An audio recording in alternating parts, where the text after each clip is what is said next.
Tell me about that, probably one of the most famous Carol Burnett sketches, Went with the Wind. What was that experience like with editing it and just enjoying it when you had that come to you? Well, that scene didn't need any editing. Actually, I don't remember doing a single edit in that particular scene. You know, the one where she comes down the staircase. The curtain rod thing? It just rolled the way it rolled. And the first time I saw it was when she did it in front of the dress audience. And I guess we did have to do an edit in there because the laugh was too long. One of the rare times in my career where we've actually had to make an edit to shorten a laugh, because it just went on and on and on. It was so funny. Now, Tim Conway was pretty famous for ad-libbing, especially to crack up Harvey Korman. How did that affect how you edited those sketches? Well, he did a lot of his craziest stuff he did that didn't get on the air. But in the ones where it did, can we stop a second? I'm going to cough. Okay. Okay, we're talking about Tim Conway. Tim was amazing. He was such a physical comedian and doing tricks and slow motion stuff with his body, and his mind was so agile, and he always broke up Harvey almost every week, where Harvey wasn't supposed to break up, but they just fed off of each other. So there were many, many scenes where we actually used as much as we could of the breakup stuff because the audience loved it. It made everybody laugh. And now, 20, 30 years later, I see it on late night TV. I see these clips, and I'm still rolling on the floor laughing. And I've seen them 30 times over the years, and it's still funny. To me, stuff you see on the air now doesn't make me laugh like that. But that's probably just me. As far as the editing goes, the only time we would cut something out is if it went on too long to where it started getting boring, or if something happened that didn't meet broadcast standards. Anything you did in editing the Burnett show that helped to create the feeling of it being alive, almost like it was live when people watched it, performance?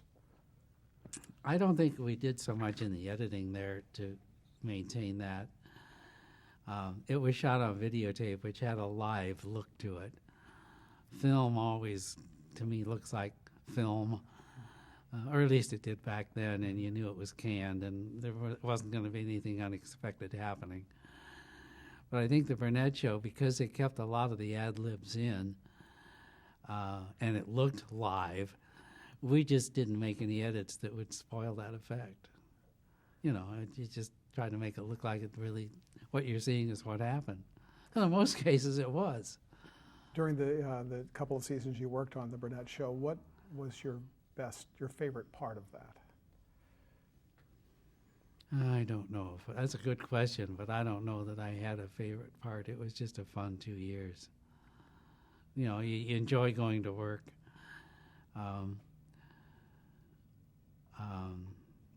I think doing the actual editing was more fun than doing the air dubs.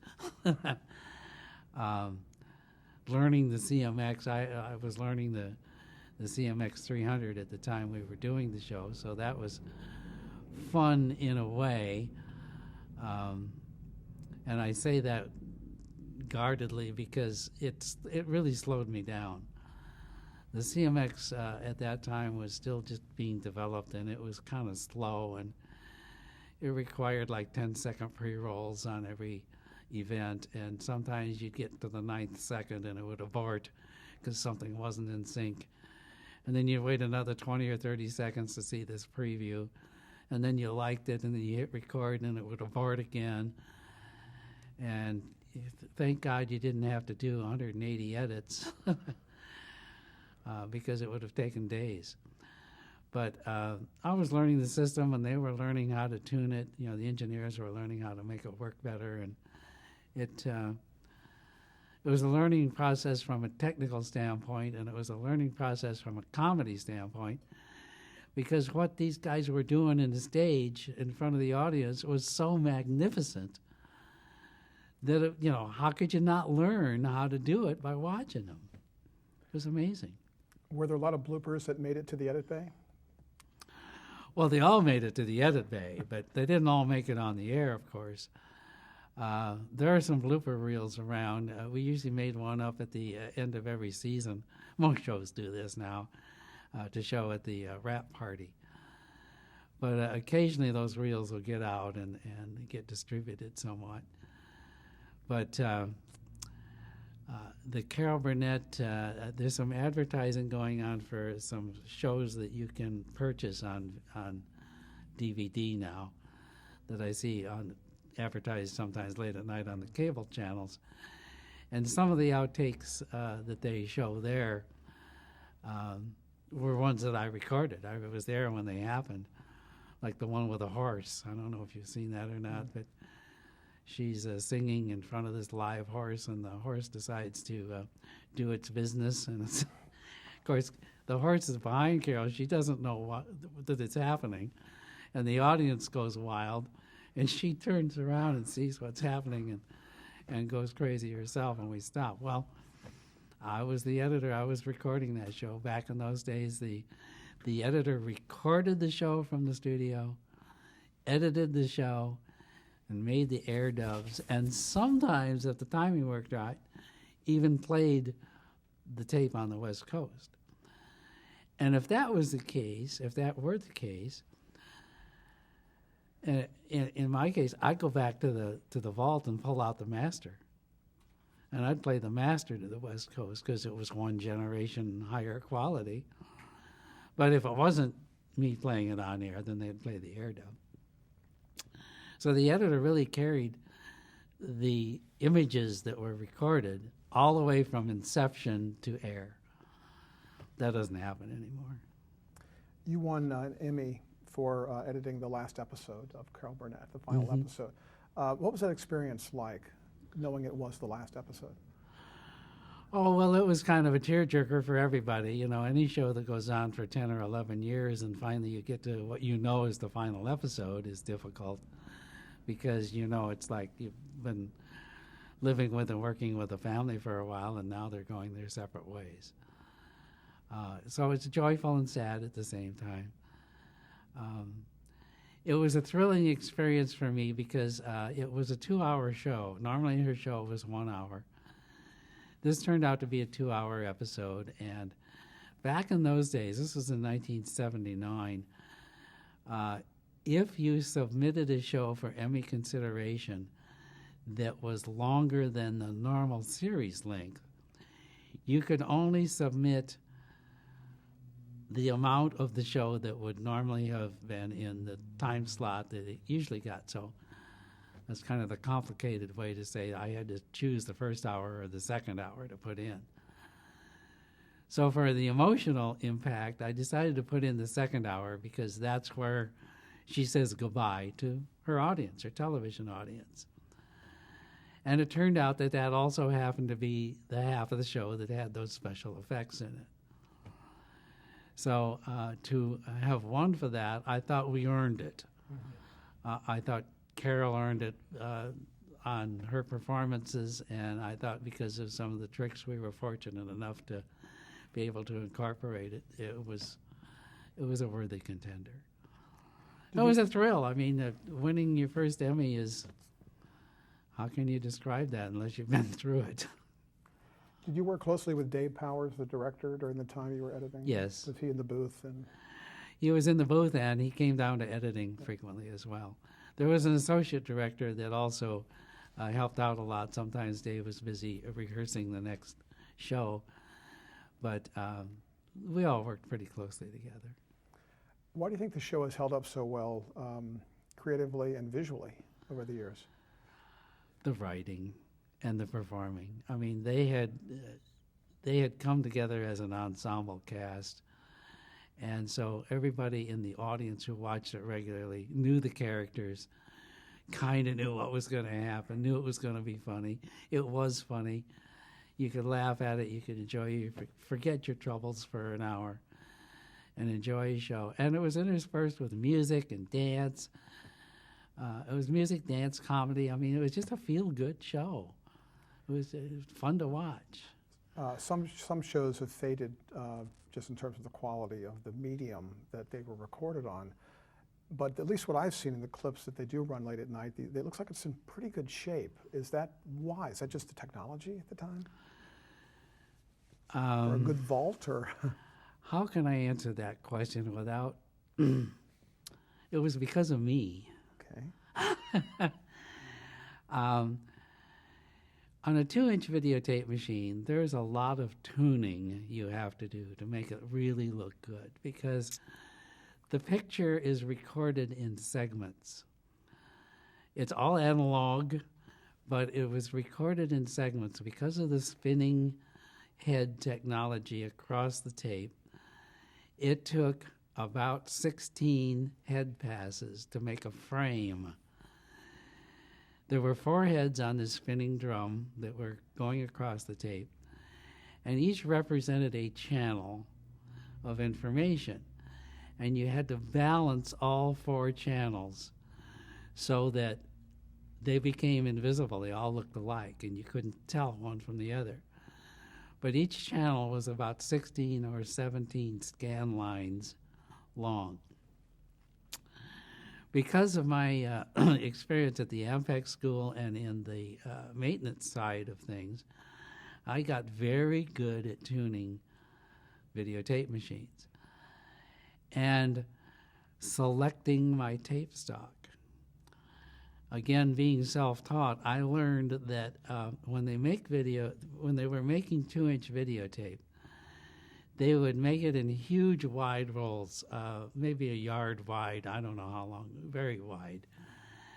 And then they would slit the tape down to 2-inch size and wind them onto individual reels. We used 90-minute loads. And there was a serial number on each reel of tape that you could see on the can that the tape was in. And it was, the suffix was a letter. So it was a long number with a letter A, B, C, D. And I learned that the E's and F's were in the middle of the web, were in the middle of the wide reel that they made. So when I'd go back and select my tapes to record the masters on, I'd go back and I'd go searching for the E's and the F's, and sometimes a G. And then you'd have an hour setup time before the first recording on the machine, and you'd put the tapes on and you see how they look, and you tweak and balance and get everything looking as good as you could. And I usually found that those E's and F's looked the best. And then of the 2 machines I have, I would then designate one of them as my master and the other one as the backup. So after all of that, and by then we were using the Ampex AVR1s, and I believe that stood for Ampex Video Recorder, or was it Automatic Video Recorder? They had an awful lot of automatic features built into these, and they had vacuum columns for the tape tensioning, and it was all very, very sophisticated. It was the last machine that they ever built for 2-inch tape.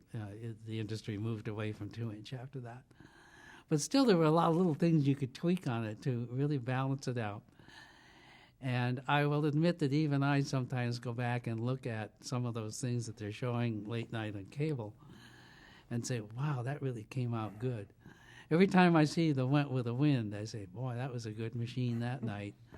Because there's no what we called banding, there was no noise, it just worked.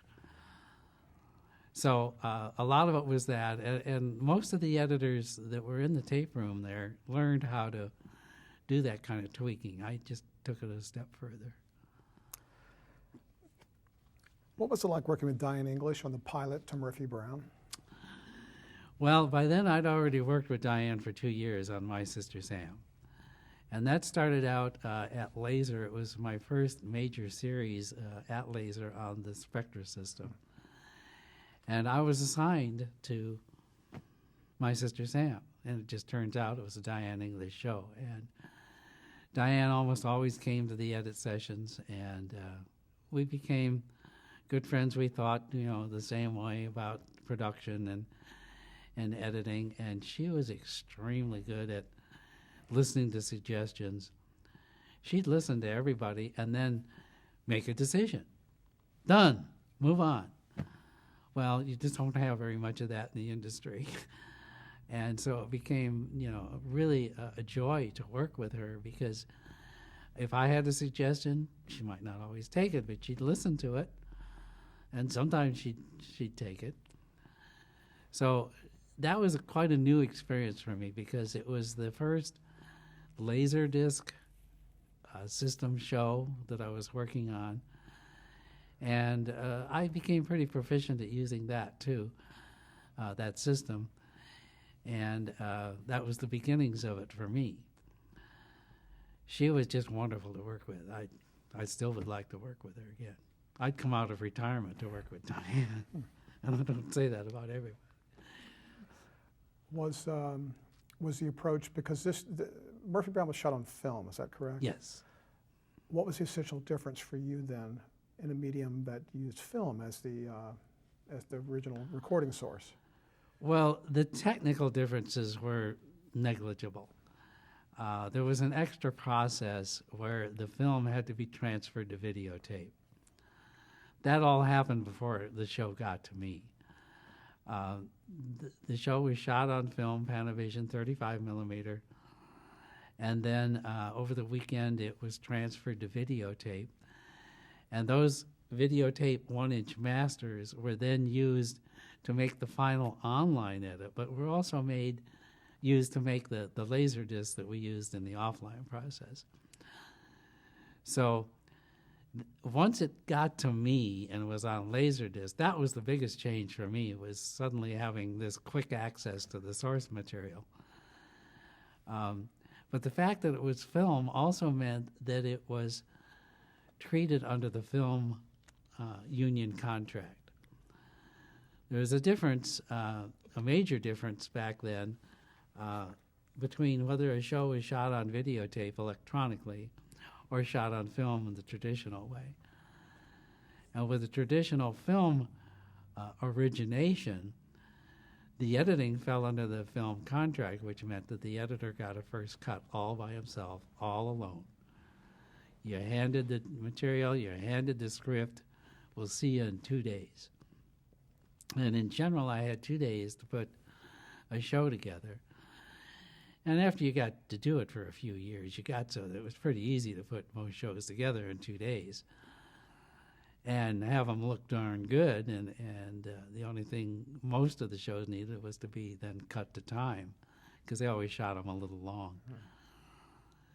So I would say the biggest change in moving over to film was, to me, it was the fact that I started having an edit room of my own that I ran, that I could cut a show any way I wanted on a first cut. That's not always the way it went on the air, but I had my swipe at it. And I really enjoyed that. It was such a creative process. When you cut the pilot, did you have a feel at that point that this was going to be a special show? Oh, yeah. But then I felt that way about other shows that crashed, too. But this one was one that I'm pretty sure I came home and told my wife, this is a really good show. I hope this one goes. You never know for sure, because there's always politics going on in the background with the networks and the production companies and everybody. So as an editor, you're kind of out of that loop. But I said, this is a really, really good show, and it deserves a chance. And it took off. It was amazing. You won an Emmy for the last Carol Burnett show, which was, I think, around 1978, maybe, something 79, like that, 79. Yeah. And then you won one for the pilot for Murphy Brown. Mm-hmm. Did you even think that I mean, did you think you were in the running for that? And was that a surprise? Or? Well, I didn't think about it as we were doing it. You start out, it's a new show, new characters, new actors, new everything. So you don't know what to think. When you're doing a pilot, pilots are very difficult. There's so many people involved. There's the writers, the producers, the networks. You got 100 different voices in the edit room telling you what they want. So it isn't until it's done and you sit back and look at the final cut and say, yeah, I like the way this turned out, or this won't go anywhere. But you don't really know, again, as I say, because of the politics that are going on in the background. The Murphy Brown pilot was fun to do. It was extremely well written. It was extremely well performed, well directed. The camera operators were all where they should be at the right time. That's another thing I like about film. In film, in multi-camera film, they don't have tally lights on the cameras. So the camera operators never know when they're on or not on, so they're on all the time. And from an editor standpoint, that's so much better than recording multi-ISO videotape where they're switching the feed and the tally lights are going on and off on stage. And when a light goes out, the camera operator racks his focus to check things. Well, now there's no reaction shot you can use there. So that was a major difference. But that difference I noticed more in My Sister Sam, because Sam was the first series that I did on film origination. And I did that for 2 years before Murphy started. Now, Candice Bergen had an affinity for Motown music, which became kind of a signature for the show, including the theme song. Did you have any part in any of this music selection? No. Actually, my understanding was that Diane did most of that. From what I heard, Diane would listen to the Moldy Oldies radio stations on driving into work and back, and she'd hear songs that she liked and make a lot of the selections that way.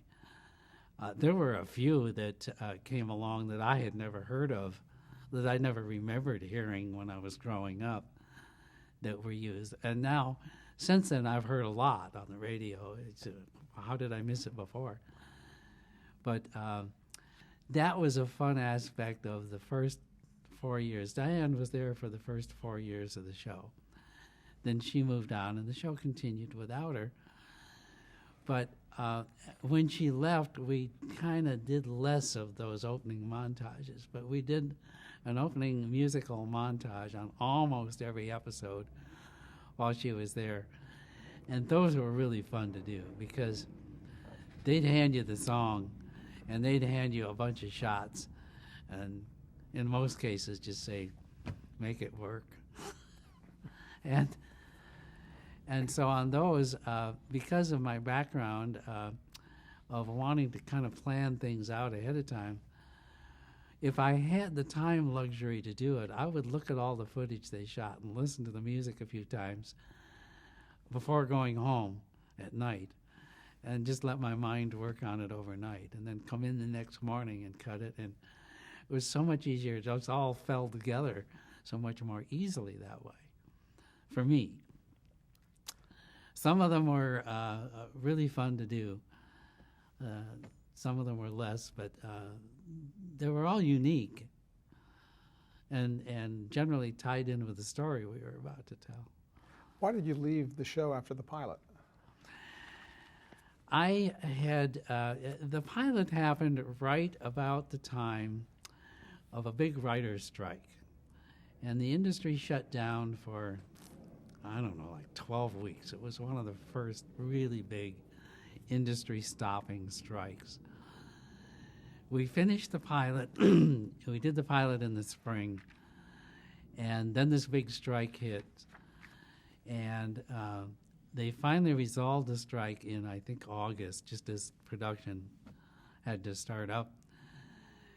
And I had worked with another producer who had actually given me my first start in the film side of the industry. And he was doing a show with Mary Tyler Moore called Annie McGuire. And I had already told him that I would edit for him. It was supposed to happen over the summer. And they were only going to do 10 or 12 episodes, and then I would segue from that directly into Murphy in the fall. But because of the strike,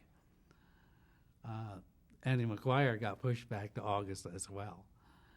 And so I don't know, I just felt an allegiance to this producer, and I said, I'll stick with you. And a good friend of mine who was an editor at CBS with me, and we moved to compact video in '78 at the same time, said that, he'd do it. So he did the first season of the show. And towards the end of the first season, by then we knew it was going to continue on. It was really it turned out to be a good series. He came to me and he said, I don't know if I want to do this series again next season. I want to go back and concentrate on some of my writing. Would you like to have the show back? I said, of course. I'd love to have the show back. Thank you. So we had, funny little side story here. He and I had made the deal. Okay, we're going to change over.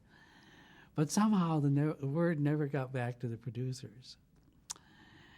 And so my friend on one of the editing sessions says, now, when Tucker takes over the show, you're going to, and they all, their eyes lit up. What? What are you talking about?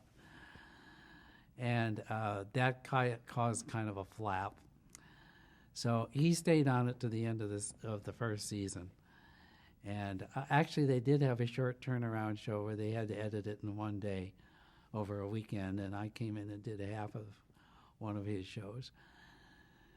But then, starting with the second season, I was back on it. Of course, I'd already worked with Diane for a couple of years, so that wasn't a problem.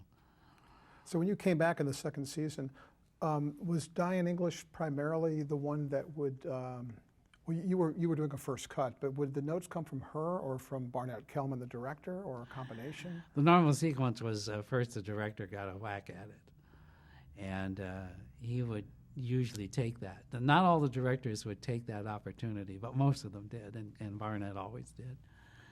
And so he'd view the show and generally just send me notes. Occasionally, if it was something that was really tricky, he'd come over to the edit room and guide me through it. But I learned after working with him for a while that you use every piece that he shot somewhere. A lot of times when I'd be looking at the footage initially, I'd say, well, what is that little pickup for? A pickup is where they go back and shoot just a line or two in an isolated fashion with usually with one actor or maybe two. And I would look at some of these pickups and I'd say, I don't think we need that. I'm not going to use that. And I then get into the nitty-gritty of actually putting the scene together. And sometimes it would become obvious to me, oh, I see, you need this to bridge from here to there. And sometimes I wouldn't catch it. And one of his notes, particularly if he was on the telephone with me, he'd say, where's that shot I took of so-and-so, in scene 2? Oh, does that go there? Oh, now it makes sense. So I learned that whenever Barnett shot something, it was for a reason. He was wonderful to work with. He was very meticulous in what he delivered to the editor. And we got to where I could put a cut together, and my goal was to have as few notes as possible. And we got it down pretty good. Was Diane English, by second season, was she pretty hands-on in terms of? Oh, yeah. She would come in then for the final cut. She would be the one that decided what to take out to get the show down to time. And she'd actually sit there in the edit room. It usually took about 2 hours of her time. We'd start around 10, and usually they'd want to be out of there by about noon. And when we were all done, we'd have the final offline cut ready to show. I think that included network notes by that time, because usually when we were finished with Diane, it was locked, which means there's not going to be any more editing. What was your typical situation with Diane in terms of from your first cut to how much of it, lived at that point? How much what did she prove at that point? You mean how much of my first cut survived? When you got in the groove of doing the show, was a lot of your first cut, did it make it through to the final cut? Yes. Yes, she was very good about that. She would we got to the point where about 85% of my first cut is what went to air. And most of her edits were for time. Occasionally they'd be for a performance that she wanted that I didn't know what the nuance was that she was looking for. But we had a very good working relationship in that I kind of learned what she liked and versus what I liked, and generally they were the same. And the game was to see how close I could get it before she came in. And sometimes we would have to undo what some of the earlier notes were from a director or from someone before Diane got there. So I always saved the earlier versions because she would say, I don't know, I don't like the way this section is working. And I would have kept my mouth shut up to that point. And then when she doesn't like it either, I can say, well, here, I've got another version. Let me put this in. And she, oh, yeah, that's it. That's what. So I would win sometimes. Did the show ever come in short when it got to you, or was it typically longer? Very rarely. Occasionally it would. And usually they could get get permission from the network to air it short. The network would, as long as they knew about it ahead of time, would run extra promos or whatever at the end to make up the time. That was very rare, but it did happen occasionally. When it came to cutting the show and Diane was involved in the final cut, did you ever have disagreements with her about what to use or what not to use, or did you just kind of air your opinion, or how No, did that it was work? just an airing of opinion. Her decisions were final, and I was fine with that because, in my opinion, she always made the right decision. Even if I didn't agree with it, it wasn't wrong with what she wanted. It was just different. And, I was so happy to be working with her that it didn't bother me at all. What would you say the key elements were for editing an ensemble show like Murphy Brown? Well, it makes it easier because if it's a good ensemble, the cast works so well together, they react off of each other, and you can use all those reaction shots, and you don't have to fiddle so much with the timing because the actors get the timings right. And with a multi-camera, that makes it easy. All you have to do is cut to the correct camera at the right time so you don't get in the way.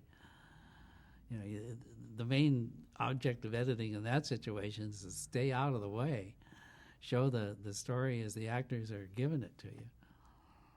Were there any techniques that you used in editing to move the story along? Well, at times you have to speed things up. At times you have to slow things down for a laugh. In an ensemble type show like that would usually vary more with the guest actors. The guests would not be as in tune with the ensemble, and sometimes they would jump a laugh, or they'd forget a line, or something would happen to disturb the timing. But on those shows where it was there were few or no guest actors, it usually went pretty smoothly. Was there any improvisation, or was it pretty close to the script? No, they stayed on script.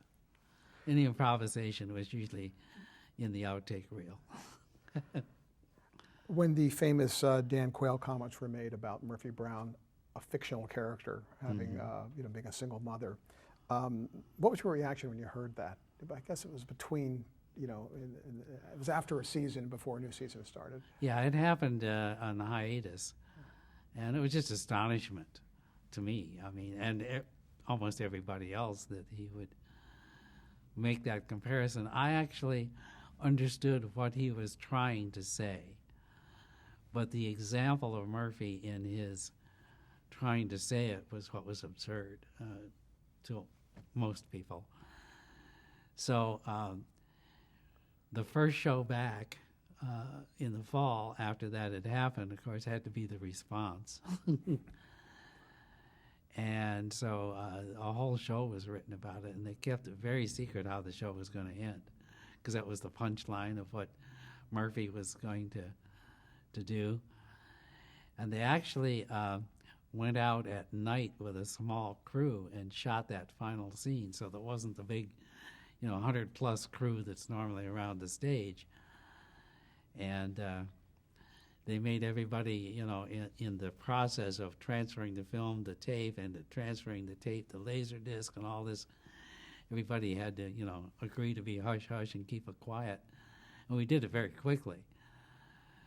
They shot it one night, and I think we were editing it the next afternoon to put it on the tail end of the master, which was then going to go over to CBS. And we had to make the promo department promise not to give it away, too. Sometimes we had problems with the promo department at the network giving away the biggest jokes. So it was all a team effort to get it to be a surprise. Did that impact your editing of that episode because of all the pressure and sort of? I didn't feel pressure in it. It was more excitement than anything else. It was just, oh, is this what we're going to do? This is cool. You know, you have to work one night instead of, you know, in the daytime or whatever. It wasn't really pressure. I never really felt much pressure on Murphy Brown. Were you surprised by the media frenzy that comment? You know, a little surprised. Was that one of your favorite episodes? I don't think so. It was probably one of my favorite scenes, but the whole episode I actually don't remember very much about. I'd have to go back and look at it, and then I'd remember it, but it all led up to the final scene, which is the payoff, you know, of putting the potatoes on the lawn of the White House. Was the reaction from the cast and crew mainly of amusement, or what was kind of the general reaction to the whole thing?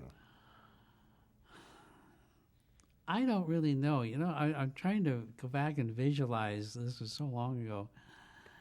I don't think there were any cast members in that final scene. It was just a scene of the dump truck backing up and dumping a load of potatoes on the White House lawn.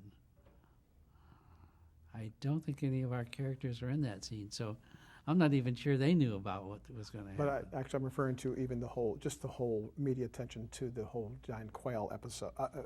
The fact that they even brought up. Well, everybody on the cast had you know, a comment, had an opinion, sure.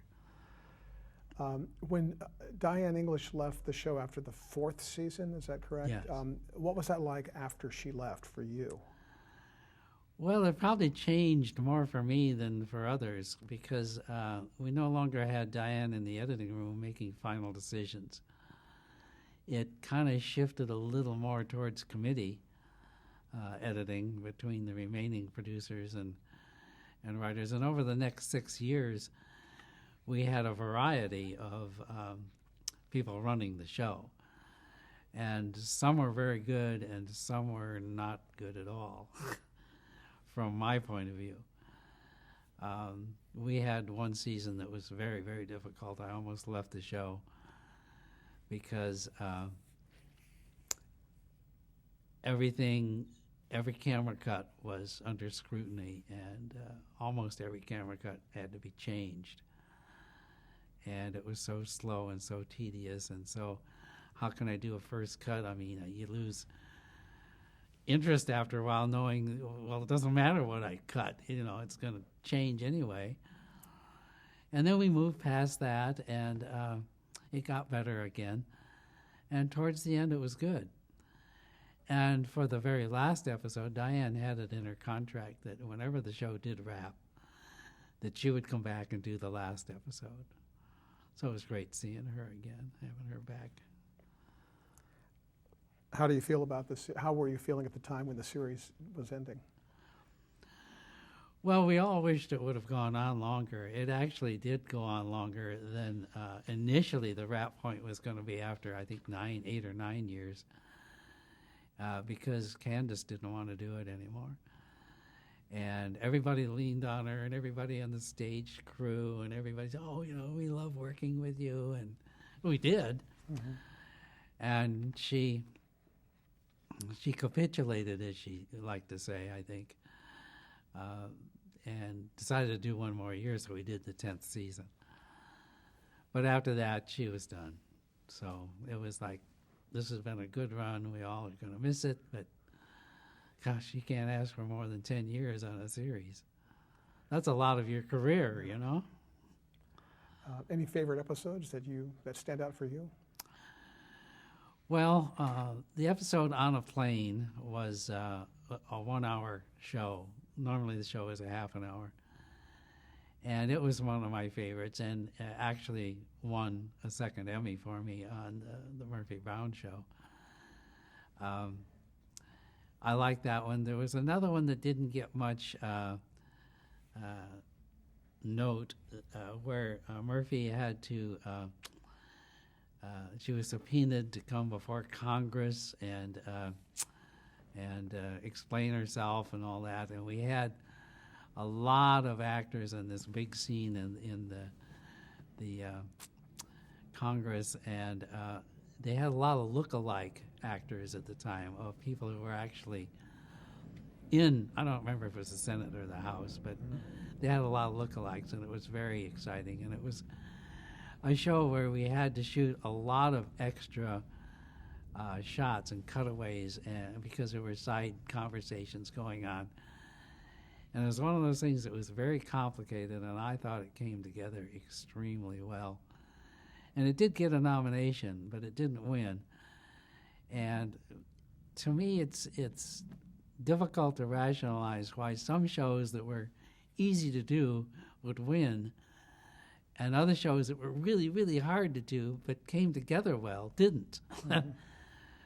But unless you're sitting in the editing room when the process is going on, it's no way to tell in the judging process. Well, you cut the last episode of Carol Burnett. You also cut the last episode of Murphy Brown. Did you have similar feelings? Yeah, I guess so. I also cut the last episode of Alice. Did the last 2 years of Alice. Yeah, it's you want it to go on. If it's something you're enjoying doing, you don't want it to end because you're comfortable with it. You enjoy doing it. You know how to do it. You know the people involved. You know, you've learned what they like and what they don't like, and you can anticipate. And then to have to, well, now we got to move on to something brand new with some new people and start all over again. What would you say the legacy of Murphy Brown is? The legacy? Well, at the time we were doing the show, doing the series, I thought this is going to be like I Love Lucy. This is going to be on in syndication and just run and run and run. It's so good. It's so funny. And that never happened. And later on I realized, well, the reason that isn't happening is because so much of our humor was topical, based on the news of the day or on the characters or the government characters of the day. And that changes. And now to go back and look at the shows, yeah, they're funny, but they mention people that people nowadays in the audience don't know who they are or what they were like. So I think that probably inhibited it from becoming a big syndication hit. It was around for a couple of years, but they released the first season on DVD, and they were going to release the second, and I don't think they ever did. And I don't remember any talk about preparing any more years than that for release. So I'm sorry it didn't happen because the shows are so funny. At the time it was on the air, it was a critical darling, that show. Oh, it was. Much praised. And to those of us who watched it then, they're still funny because we get the jokes. But to the new audience, it's not as good. What do you feel like your contribution to Murphy Brown was or is? Well, I think it was just the timing of the flow of the shows and the consistency over the years. I was there virtually from the beginning to the end. And I think that helped to make it look the same throughout the years, to where the stories were different, the scripts were different, but the cast was the same. The camera crews were pretty much the same, and the editing was the same, and it kind of all held it together. That may be a whole bunch of hooey, I don't know. Well, it's a rather modest answer, but I would think that your contributions, especially since you worked on so long, would have to do with possibly making it funnier than it was because of you said that you had more you could do in editing as opposed to tape shows. So. Sometimes you could add a lot to it. There would be certain scenes that we would pre-tape or pre-film before the audience came in, And sometimes they shoot them the day before because it was in a bad location or it was a swing set and they didn't have enough stage room to have that set up on show night. And they would bring that to me, and I would edit that Friday morning and have it ready to play back to the audience by Friday afternoon so that we could record their laughs. And by doing that, we made it look like the audience was there when we actually were shooting the show. It's just the audience would be looking at the overhead monitors instead of at the stage. And Diane never really gave me many notes about those pre-edits because it worked all right. But later producers sometimes would say, oh, you need to pull that up there. There's a gap there. And I'd say, well, I'm anticipating a big laugh there, and that's why I left the hole. Oh, okay. I said, if we don't get a laugh there, then I'll pull it up on the next pass, but let's leave it in for now.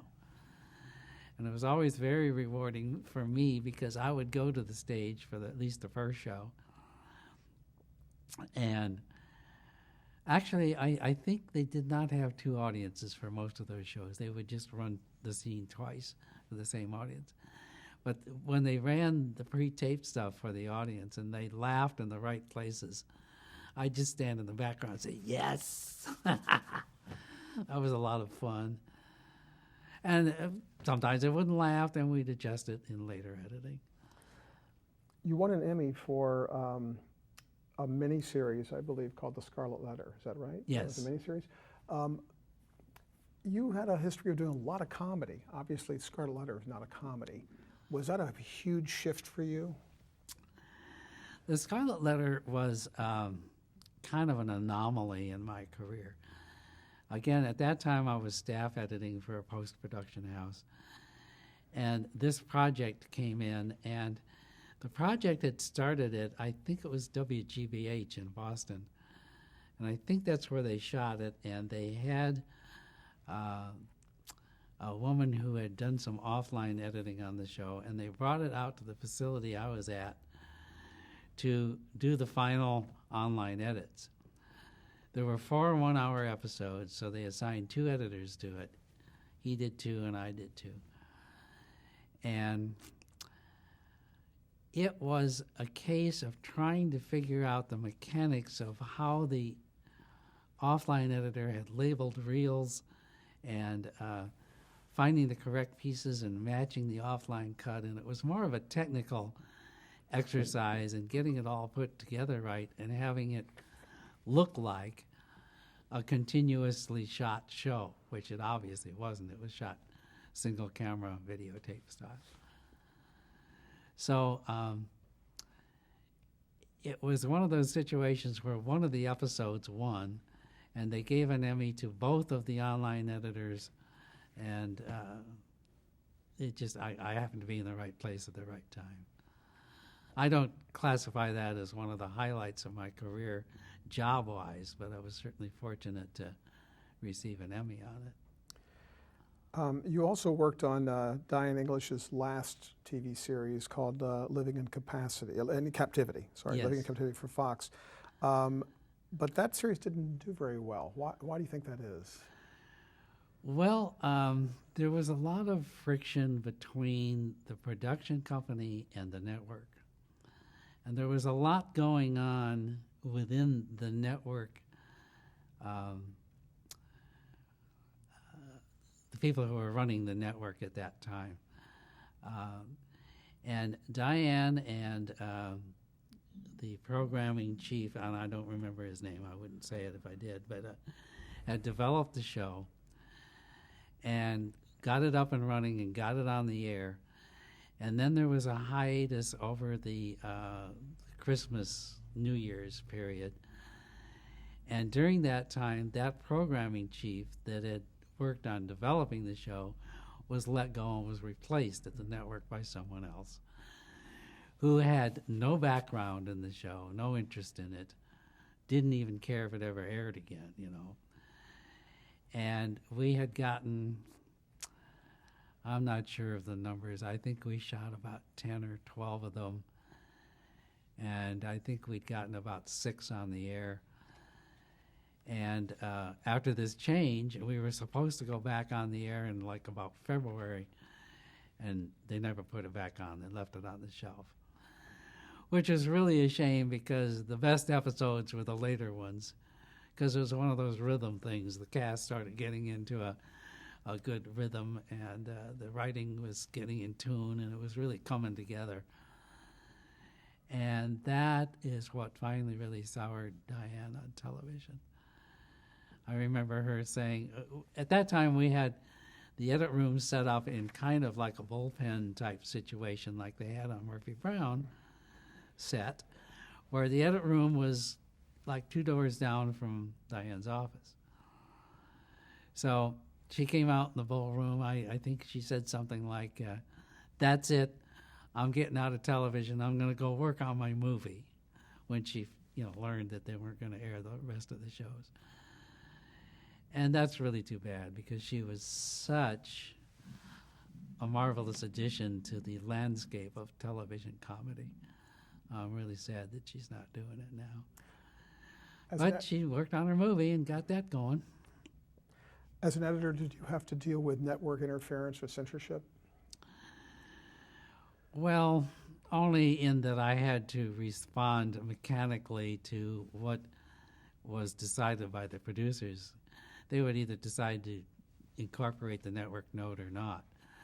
That's more of a factor in pilots. I've done a lot of pilots, and the network really gets involved in the pilot process. But if you get a series up and running and it becomes successful, then the network backs off in general, and they let you do your own thing unless there's a censorship problem.